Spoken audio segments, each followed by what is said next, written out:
সকলকে ভোট দিতে হবে, এটাই আমাদের দাবি।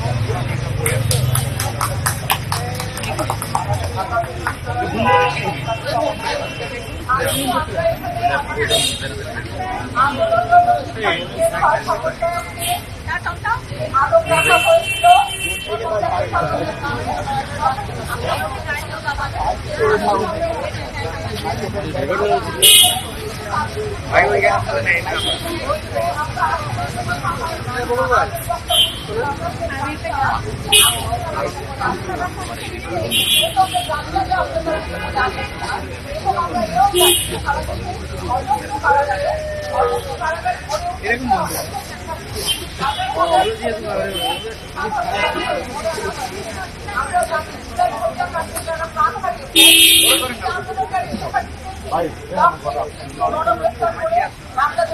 কারাগারগুলোকে ভরে ফেলা হয়েছে।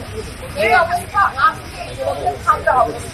সমন্বয়কের ক্ষেত্রে ছাড়া হয়েছে, একইভাবে সমস্ত দেশের নিরাপত্তা দেওয়ার জন্য আপনারা সরকারে বসেছেন।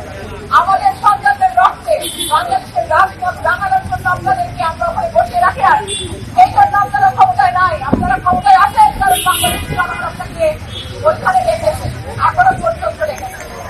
এখনো সময় আছে এই মুহূর্তে বাংলাদেশের জনগণের বিরুদ্ধে যে ভয়ঙ্কর আপনারা চালাচ্ছেন, এই মুহূর্ত থেকে তা বন্ধ হবে। সমস্ত কাজ উঠিয়ে দেবেন, শিক্ষা প্রতিষ্ঠানগুলোকে খুলে দেবেন। ঢাকা বিশ্ববিদ্যালয় সহ সকল বিশ্ববিদ্যালয়ের এখানে আপনারা সব মোতায়েন করে রেখেছেন, সেখান থেকে আপনাদের এই বাহিনীগুলোকে বিদ্রোহ করতে হবে। আজ এই মুহূর্ত থেকে আপনাদের বাহিনীগুলোকে একমাত্র কেন থাকবে।